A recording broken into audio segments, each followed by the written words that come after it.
Hello বন্ধুরা, সবাইকে স্বাগত জানাই স্টাডি সাকসেস কোচিং সেন্টারে। বন্ধুরা, আবারও চলে এসেছি আর একটি খুবই গুরুত্বপূর্ণ জিকে ক্লাস নিয়ে। তোমরা যারা এসএসসি এমটেক 2025-এর ফর্ম ফিল আপ করেছো বা করবে, তো তোমাদের জন্য এই ক্লাসটি কিন্তু খুবই গুরুত্বপূর্ণ।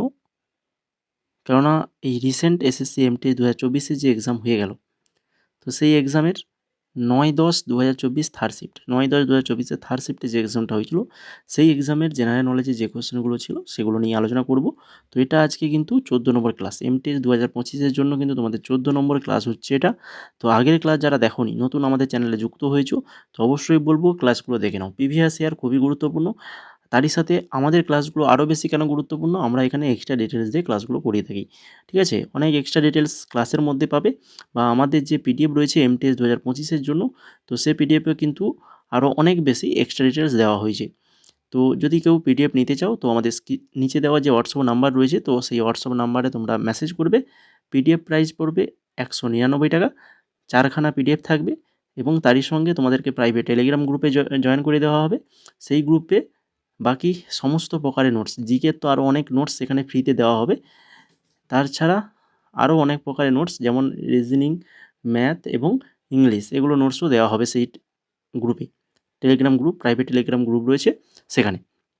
তো 199 টাকায় তোমরা 4খানা পিডিএফ পেয়ে যাবে, জিকে, স্ট্র্যাটেজিকে, ইংলিশ এবং কারেন্ট অ্যাফেয়ার্স 2024-এর কারেন্ট অ্যাফেয়ার্স। তো এই 4টা পিডিএফের প্রাইস পড়বে 199 টাকা। যদি কেউ নিতে চাও, হোয়াটসঅ্যাপ নাম্বারে মেসেজ করো। তো চলো শুরু করি আজকে ক্লাসের ফার্স্ট কোশ্চেন কী রয়েছে দেখো, নিচের মধ্যে কে বাংলায় ইন্ডিয়ান অ্যাসোসিয়েশনের প্রতিষ্ঠাতা ছিলেন? ইন্ডিয়ান অ্যাসোসিয়েশনের প্রতিষ্ঠাতা কে ছিলেন? বাংলায় বলছে, বাংলায় ইন্ডিয়ান অ্যাসোসিয়েশন প্রতিষ্ঠাতা ছিলেন কে? সঠিক answer Surendranath Banerjee. Option number 3 হয়ে যাবে সঠিক অ্যান্সার। এখান থেকে তোমাদেরকে কি জানতে হবে, এইটা ইন্ডিয়ান ন্যাশনাল অ্যাসোসিয়েশন 1876 সালে কলকাতায় সুরেন্দ্রনাথ ব্যানার্জি এবং আনন্দ মোহন বসু দ্বারা প্রতিষ্ঠিত হয়েছিল।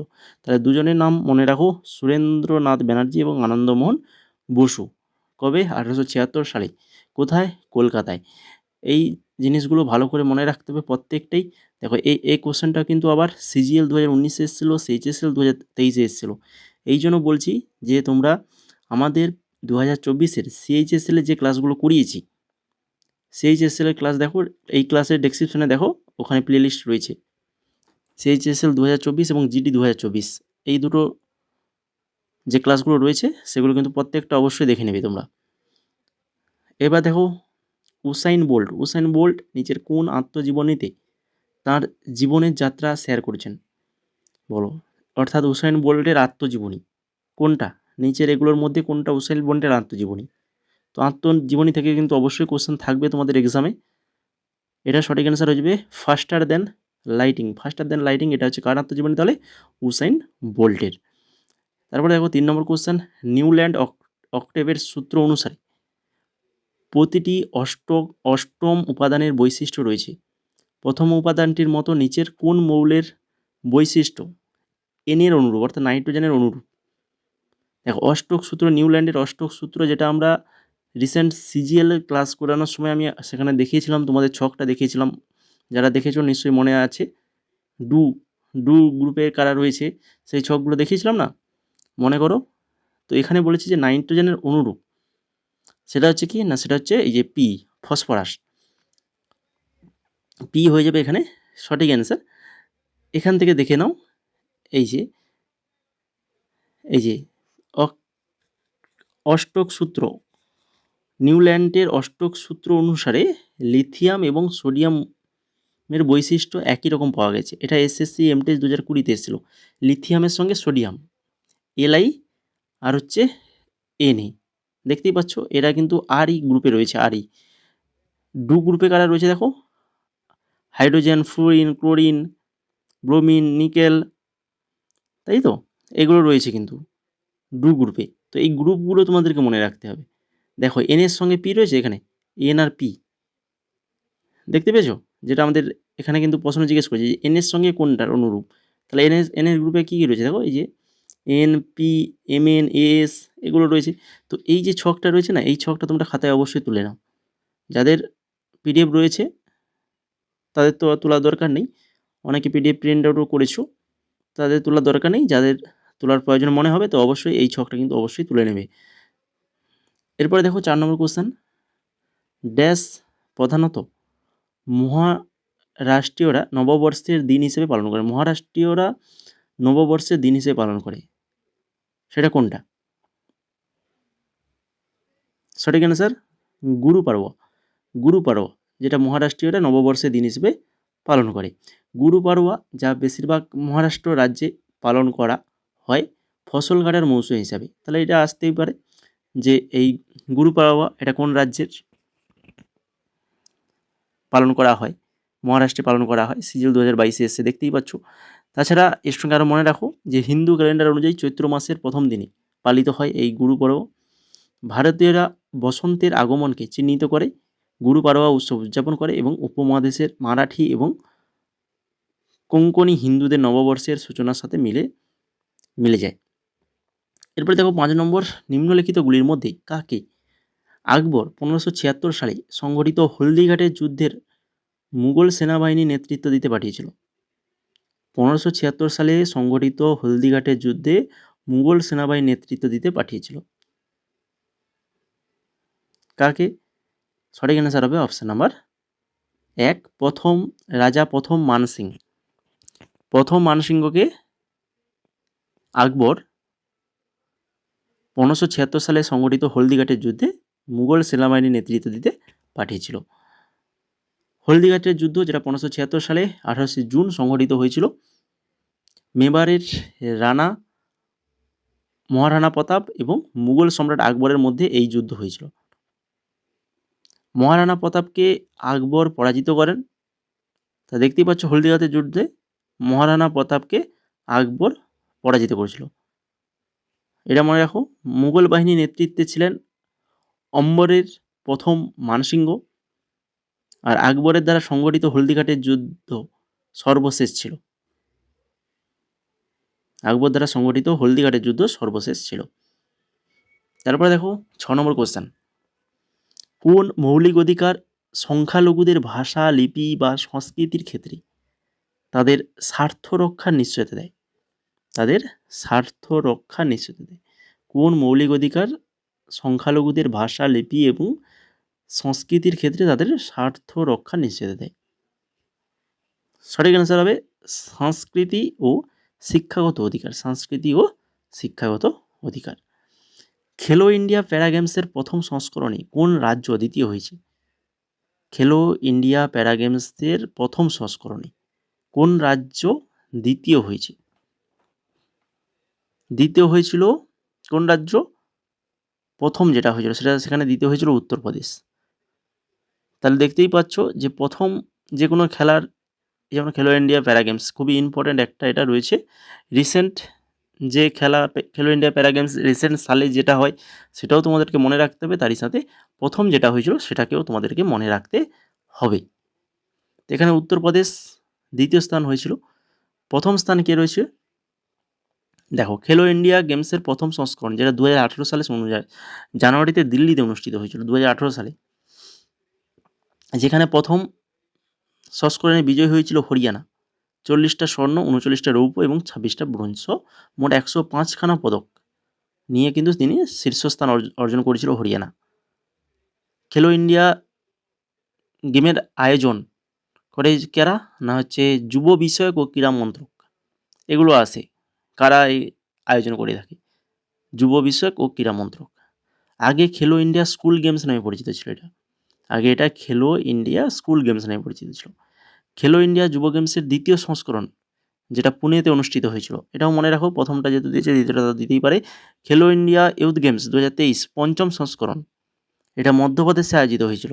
এটা এমটিএস 2022 এসছে, সিএইচএসএল 2024 এসেছিল বলে এখানে আমি দিয়ে দিয়েছি এক্সট্রা নোটসের মধ্যে। এরপরে দেখো 8 নম্বর কোশ্চেন, নিচের নোনা জলের হ্রদগুলি থেকে বিজোড়টিকে তাদের গঠনের ভিত্তিতে নির্বাচন করুন। পুলিকাট হ্রদ, কোলেরু হ্রদ, চিল্কা হ্রদ আর সম্বার হ্রদ, এই চারটার মধ্যে বিজোড় মানে বেমানান কোনটা রয়েছে? প্রত্যেকটি নোনা জলের হ্রদ এখানে বলেই দিয়েছে, নোনা জলের হ্রদগুলি থেকে বিজোড়টিকে তাদের গঠনের ভিত্তিতে নির্বাচন করতে হবে আলাদা। তো সেটা হচ্ছে সম্বার হ্রদ। সম্ভারপদ আলাদা আলাদা হয়ে যাবে। বাকি পুলিকাট, কোলেরু এবং চিল্কা এগুলো একই ক্যাটাগরির মধ্যে পড়ছে। রাজস্থানে অবস্থিত সম্ভার হ্রদ, রাজস্থানে সম্ভার হ্রদ ভারতের যেটা বৃহত্তম অভ্যন্তরীণ, এইটা মনে রাখতে হবে, বৃহত্তম অভ্যন্তরীণ লবণাক্ত জলের হ্রদ। বুঝে গেল? ভারতের বৃহত্তম অভ্যন্তরীণ লবণাক্ত জলের হ্রদ যদি বলে তাহলে কিন্তু অবশ্যই সম্ভার হ্রদ হয়ে যাবে, যেটা রাজস্থানে রয়েছে। আর চিল্কা, চিল্কা হ্রদ হচ্ছে ভারতের সবচেয়ে বড় উপকূলীয় লবণাক্ত জলের উপহ্রদ এবং বিশ্বের দ্বিতীয় বৃহত্তম, যা উড়িষ্যায় রয়েছে। এটাও ভেরি ভেরি ইম্পর্টেন্ট, দুটো তথ্য একদম ভেরি ভেরি ইম্পর্টেন্ট, স্টার চিহ্ন দেওয়ার মতোই কোশ্চেন রয়েছে। তারপরে দেখো পুলিকাট হ্রদ, পুলিকাট হ্রদ হচ্ছে ভারতের দ্বিতীয় বৃহত্তম নোনা জলের হ্রদ। এটি অন্ধ্রপ্রদেশ এবং তামিলনাড়ু রাজ্য জুড়ে বিস্তৃত, এর বেশিরভাগ এলাকা অন্ধ্রপ্রদেশেই পড়ে। এগুলো মনে রাখো। তারপরে দেখো 9 নম্বর কোশ্চেন, যদি করযোগ্য ভিত্তির সাথে করের হার বৃদ্ধি পায় তাহলে এই ধরনের করকে কি বলা হবে? করযোগ্য ভিত্তির সাথে করের হার যদি বৃদ্ধি পায় তখন এই ধরনের করকে বলা হবে প্রগতিশীল, অর্থাৎ প্রোগ্রেসিভ বলা হবে। একটি প্রত্যাবর্তী কর ব্যবস্থা হলো যেখানে করযোগ্য পরিমাণ অর্থাৎ আয় বৃদ্ধির সাথে সাথে কর হারটা কমে যায়। এটা সিপিও 2024 এসছে, কিন্তু এই ভালো করে মনে রাখো। একটি প্রত্যাবর্ত কর ব্যবস্থা হলো যেখানে করযোগ্য পরিমাণ বৃদ্ধির সাথে সাথে করের হারটা কমে যায়। এরপরে দেখো 10 নম্বর, ফেব্রুয়ারি 2024 অনুযায়ী নিম্নলিখিতগুলির মধ্যে কে রাজ্যসভার ডেপুটি চেয়ারম্যান? রাজ্যসভার ডেপুটি চেয়ারম্যান। তো তোমাদের 2024-এর current affairs very very important এবং 2025-এর জানুয়ারি থেকে জুলাই, এখন জুলাই মাস চলছে, জুন জুলাই পর্যন্ত কিন্তু তোমাদের ইম্পর্টেন্ট রয়েছে এমটিএস 2025-এর জন্য। এই কারেন্ট অ্যাফেয়ার্সগুলো ভালো করে তোমাদেরকে পড়ে রাখতে হবে। তো এটা সঠিক অ্যান্সার হবে অপশান নাম্বার 3, হরিবংশ নারায়ণ সিং। ফেব্রুয়ারি 2024 অনুযায়ী নিম্নলিখিতগুলির মধ্যে কে রাজ্যসভার ডেপুটি চেয়ারম্যান? না হচ্ছে হরিবংশ নারায়ণ সিং। 11 নম্বর কোশ্চেনে যাওয়ার আগে তোমরা যারা আমাদের ক্লাসটাকে এখনও লাইক করোনি, যদি ভালো লেগে থাকে তো অবশ্যই তোমাদের লাইক এবং কমেন্ট করে যাও। তোমাদের এরাই হচ্ছে তোমাদের ফিডব্যাক, তোমাদের উপস্থিতি। যদি ভালো লেগে থাকে অবশ্যই ক্লাসটাকে লাইক এবং কমেন্ট করে ফেলো। আর যারা নতুন রয়েছে চ্যানেলটাকে সাবস্ক্রাইব করোনি তো অবশ্যই বলবো চ্যানেলটাকে সাবস্ক্রাইব করে বেল আইকনে ক্লিক করে দাও। তারই সঙ্গে এই যে আমাদের টেলিগ্রাম চ্যানেল রয়েছে স্টাডি সাকসেস কোচিং সেন্টার, এখানে যুক্ত হয়ে যাও। এখানে তোমরা বিভিন্ন ইম্পর্টেন্ট নোটস, আমাদের এই টেলিগ্রাম গ্রুপে অনেক ফ্রি নোটস দেওয়া হয়। তারই সাথে তোমাদের ভেরি ভেরি ইম্পর্টেন্ট যেটা হচ্ছে সেটা হচ্ছে এক্সাম আপডেট। এক্সাম আপডেট কিন্তু তোমাদের এক্সামের সময় খুবই গুরুত্বপূর্ণ হয়ে দাঁড়িয়ে যায়। তো সমস্ত কিছু আপডেট আমাদের চ্যানেল থেকে তোমরা পেয়ে যাবে। তো অবশ্যই টেলিগ্রামে তোমরা যুক্ত হয়ে যাও। ডেসক্রিপশানে লিঙ্ক রয়েছে, লিঙ্ক থেকে যুক্ত হতে পারো বা টেলিগ্রামে গিয়ে সার্চ করবে, সার্চ করলেও তোমরা পেয়ে যাবে। এবার দেখো 11 নম্বর কোশ্চেন কী রয়েছে। 2023 সালের অক্টোবরে ইন্দ্রসেনা রেড্ডি নাল্লু ভারতের নিচের কোন রাজ্যের রাজ্যপাল নিযুক্ত হয়েছেন? ইন্দ্রসেনা রেড্ডি নাল্লু ভারতের নিচের কোন রাজ্যের রাজ্যপাল নিযুক্ত হয়েছেন? সঠিক answer option number 2, Tripura. Tripura রাজ্যের রাজ্যপাল হয়েছে। তারপরে দেখো বিনোদ মানকারের তথ্যচিত্র মোহিনী আট্টাথিন্তে আম্মা নিচের কোন বিশ্ববিখ্যাত মোহিনীআট্টম নৃত্যশিল্পীর উপর ভিত্তি করে? বলো এইটাই যে মোহিনী আট্টাথিন্তে আম্মা, এটা কার উপর ভিত্তি করে, কোন মোহিনীআট্টম নৃত্যশিল্পীর উপর ভিত্তি করে এটা তৈরি করা হয়েছে? তো এটা সঠিক অ্যান্সার হয়ে যাবে কলামণ্ডলম কল্যাণী কুট্টি, যেটা আমি আগের বছর 2024-এ আমি বারবার এগুলো আলোচনা করেছিলাম, বারবারও বলেছিলাম। Very very important. সেখানে কি কোশ্চেন এসেছিল যে এই যে মোহিনীআট্টম নৃত্যের সাথে যুক্ত কে বলে অপশান দেওয়া ছিল, বা কলামণ্ডলম কল্যাণী কুট্টি আম্মা ইনি কোন নৃত্যের সাথে যুক্ত? ইনি হচ্ছে মোহিনীআট্টম নৃত্যের সাথে যুক্ত। এই রকমই কিন্তু কোশ্চেন কিন্তু আমরা গত বছর কিন্তু আলোচনা করেছিলাম। এবার দেখো এখান থেকে কি আরও মনে রাখবে, কলামণ্ডলম কল্যাণী কুট্টি আম্মা ছিলেন দক্ষিণ ভারতের কেরালা রাজ্যের একজন মোহিনীআট্টম নৃত্যশিল্পী। Mother of Mohiniyattam. কলামণ্ডলম কল্যাণী কুট্টি আম্মার জীবন এবং অবদানের উপর ভিত্তি করে একটা তথ্য কাহিনী চিত্র। মোহিনীআট্টম নৃত্য হিন্দু দেবতা বিষ্ণুর সাথে যুক্ত। মোহিনীআট্টম নৃত্য যেটা হিন্দু দেবতার বিষ্ণুর সাথে যুক্ত, এটাও মনে রাখো। এরপরে দেখো 13 নম্বর কোশ্চেন, নিম্নলিখিত থেকে ভুল জোড়া রাজ্য এবং লৌহ আকরিক উৎপাদনকারী অঞ্চল হিসেবে চিহ্নিত করতে হবে। ভুল যেটা রাজ্য রয়েছে আর তার লৌহ আকরিক উৎপাদন অঞ্চল, তো উড়িষ্যার বাদাম পাহাড়, কর্ণাটক ক্ষুদ্রেমুখ, মধ্যপ্রদেশ রত্নাগিরি আর ছত্তিশগড় হচ্ছে বাইলাডিলা। তো এদের মধ্যে ভুল যেটা রয়েছে সেটা হচ্ছে মধ্যপ্রদেশের রত্নাগিরি, এটা কিন্তু ভুল। মধ্যপ্রদেশে কী রয়েছে না, মধ্যপ্রদেশের নয়, এটা হচ্ছে মহারাষ্ট্রের রত্নাগিরি খনি দেখতে পাওয়া যায়। বুঝে গেলাম, মহারাষ্ট্রের রত্নাগিরি খনি দেখতে পাওয়া যায়, তার জন্য অপশান নাম্বার 3টা আমাদের ভুল রয়েছে। এরপরে দেখো 14 নম্বর, কুয়াত উল ইসলাম মসজিদটি 1197 খ্রিস্টাব্দে দিল্লি সালতানাতের নিচের কোন রাজবংশের সুলতান দ্বারা নির্মিত হয়েছিল? হলো কুয়াতুল ইসলাম মসজিদ, এটা তৈরি হয়েছিল কার? মামলুক রাজবংশের সুলতান দ্বারা। অপশান নাম্বার 2 হয়ে যাবে সঠিক আনসার। তারপরে দেখো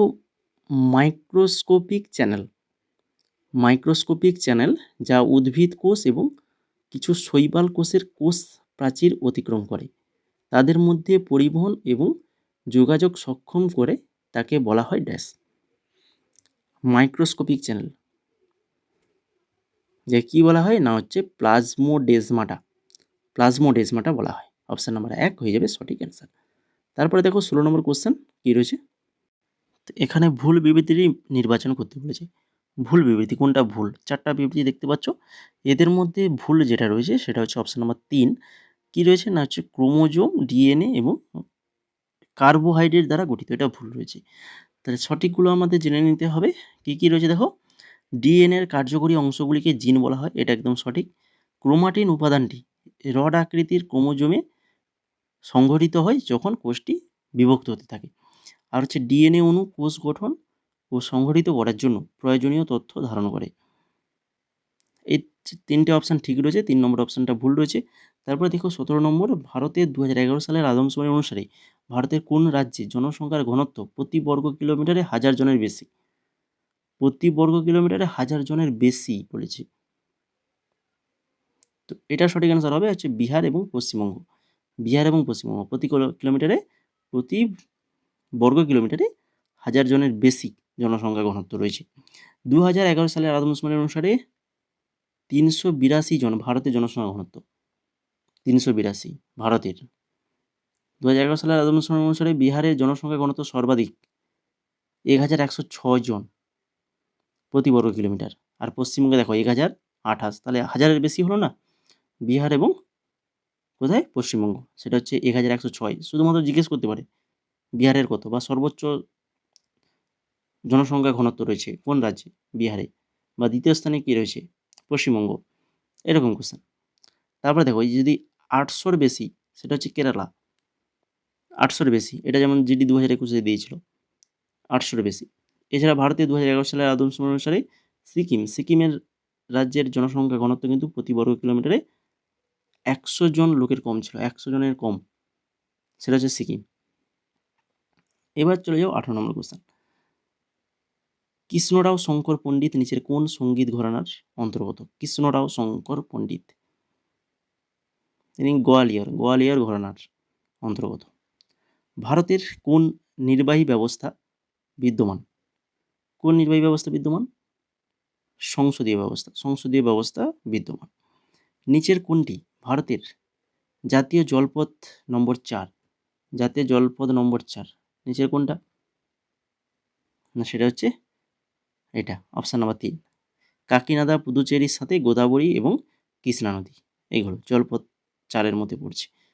তো বাকি যে জলপথ 1, 2, 3, 4, 5, 6 প্রত্যেকটার কিন্তু পেয়ে যাবে আমাদের পিডিএফ। যদি আমাদের পিডিএফ কেউ পারচেজ করো তাহলে সেখানে কিন্তু সমস্ত কিছু এক্সট্রা নোটসের মাধ্যমে সেখানে দিয়ে দেওয়া হয়েছে।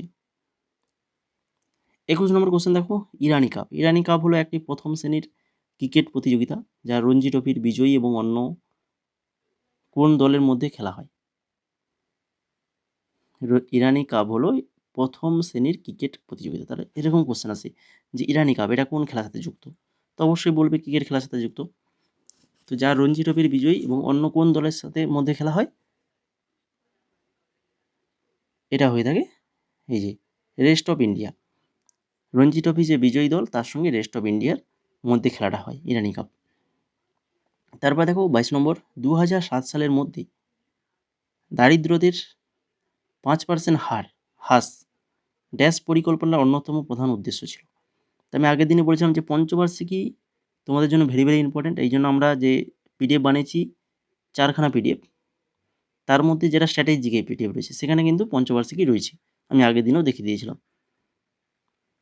কেন ভেরি ভেরি ইম্পর্ট্যান্ট হচ্ছে পঞ্চবার্ষিকী, কোশ্চেন আসেই। তো এটা হবে দশম পঞ্চবার্ষিকী পরিকল্পনা, যেটা 2002 থেকে 2007, দশম পঞ্চবার্ষিকী পরিকল্পনা। এখানের দারিদ্র্যের 5% হার এটার প্রধান উদ্দেশ্য ছিল। এরপর দেখো 23 নম্বর, নিম্নলিখিতগুলির মধ্যে কে 1916 সালে সেপ্টেম্বর মাসে মাদ্রাজে হোম রুল লিগ চালু করেছিল? মাদ্রাসে হোম রুল লিগ চালু করেছিল 1916 সালে, কে চালু করেছিল? Option number 3 Annie Besant, Annie Besant চালু করেছিল। 24 নম্বর, কর যা ভাগ নামে পরিচিত প্রাচীন ভারতের মহাজনপদ যুগে নিচের কোনটির উপর ধার্য করা হয়েছিল? এই করটা ধার্য করা হয়েছিল কিসের উপর? চাষিদের উপর কর, চাষিদের উপর করটা ধার্য করা হয়েছিল। 2022 সালের অর্জুন সিং ধুরবে নিম্নলিখিত কোন ভারতীয় লোকনৃত্যের ফর্মগুলির অবদানের জন্য পদ্মশ্রী পুরস্কারে সম্মানিত হন? অর্জুন সিং ধুরবে, তো যিনি একজন বাইগা। অপশান নাম্বার 1 হয়ে যাবে এখানে সঠিক অ্যান্সার, বাইগা নৃত্যের জন্য তিনি কিন্তু পদ্মশ্রী পুরস্কারে সম্মানিত হয়েছিলেন।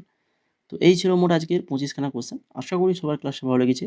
তো যদি ভালো লেগে থাকে তো অবশ্যই এখনও যারা লাইক করতে বাকি রয়েছে অবশ্যই ক্লাসটাকে লাইক করে ফেলো, তাই সঙ্গে বন্ধুদের মাঝে শেয়ার করো এবং কমেন্ট করে জানাও তোমাদের ক্লাসটা কেমন লাগলো। পরবর্তীতে এই ধরনের ক্লাস পেতে অবশ্যই আমাদের চ্যানেলটাকে সাবস্ক্রাইব করে বেল আইকনে ক্লিক করে রাখো। টপিক ওয়াইজ ক্লাস তোমাদেরকে করানো হবে, এমটিএসের যাবতীয় সমস্ত ক্লাস কিন্তু আমাদের এই ইউটিউব চ্যানেলে তোমাদেরকে দেওয়া হবে, সম্পূর্ণ ফ্রিতে ক্লাস করানো হবে। তো যদি পরবর্তী ক্লাসগুলো পেতে চাও তো আমাদের চ্যানেলটাকে সাবস্ক্রাইব করে বেল আইকনে ক্লিক করে রাখতে হবে। তারই সঙ্গে টেলিগ্রামে অবশ্যই যুক্ত থাকো, কারণ এখানে তোমরা এক্সাম রিলেটেড সমস্ত কিছু আপডেট কিন্তু আমাদের এখানে পেয়ে যাবে, বা আমাদের টেলিগ্রামে তোমরা মেসেজ করে, ওখানে মেসেজের অপশান রয়েছে, মেসেজ করতে পারবে, তোমাদের যা কিছু জিজ্ঞাসা সেগুলো জিজ্ঞেস করতে পারবে। ঠিক আছে, সেগুলোর আনসার কিন্তু আমি যথারীতি দেওয়ার চেষ্টা করব। অনেকে অনেক কিন্তু তোমরা গেলেই টেলিগ্রামে যারা যুক্ত হয়ে যাও ওখানে সবই কিছু দেখতে পাবে। ঠিক আছে, আর যে পিডিএফের কথা বলছিলাম 4খানা, তো এই হচ্ছে সেই 4খানা পিডিএফ, দেখতেই পাচ্ছ তোমাদের স্ক্রিনে রয়েছে, নিচে হোয়াটসঅ্যাপ নাম্বার রয়েছে, এই হোয়াটসঅ্যাপ নাম্বারে মেসেজ করো তোমরা যদি নিতে চাও। তোমার একদম কারেন্ট অ্যাফেয়ার্স পেয়ে যাবে 2024-এর ফুল, জিকে যেটা রয়েছে 2019 থেকে 24, শুধুমাত্র প্রশ্ন উত্তর নয়, প্রশ্ন উত্তরের সাথে কিন্তু এক্সট্রা ডিটেলস দেওয়া রয়েছে, অনেক এক্সট্রা ডিটেলস দেওয়া রয়েছে। আমাদের ক্লাসে যে এক্সট্রা ডিটেলস দেখতে পাচ্ছ এর থেকেও বেশি দেওয়া রয়েছে পিডিএফের মধ্যে। 6200+ কিন্তু জিকে কোশ্চেন রয়েছে এই প্রিভিয়াস ইয়ারে, স্ট্র্যাটেজিকে 14খানা টপিকের উপর, ইংলিশ রয়েছে। এই পিডিএফগুলো নিলেই তোমাদেরকে আমাদের প্রাইভেট টেলিগ্রাম গ্রুপে জয়েন করে দেওয়া হবে, যেখানে কিন্তু ইতিমধ্যে 270+ স্টুডেন্ট কিন্তু অলরেডি জয়েন করে গেছে। তো দেরি করুন না, সময় কিন্তু এক এক করে মানে পরীক্ষার দিকে আমরা এগোচ্ছি, অনেকটাই সময় কিন্তু অতিবাহিত হয়ে গেছে। তো দেরি না করে যারা নিতে চাও মেসেজ করো। আর সিএইচএসএলেরও পিডিএফ রয়েছে 2300 কোশ্চেনের, এই সিএইচএসএলের পিডিএফ যার প্রাইস রয়েছে মাত্র 49 টাকা। তো এই পিডিএফগুলো যদি কেউ নিতে চাও তো অবশ্যই হোয়াটসঅ্যাপ নাম্বার রয়েছে, সেখানে হাই লিখে মেসেজ করো।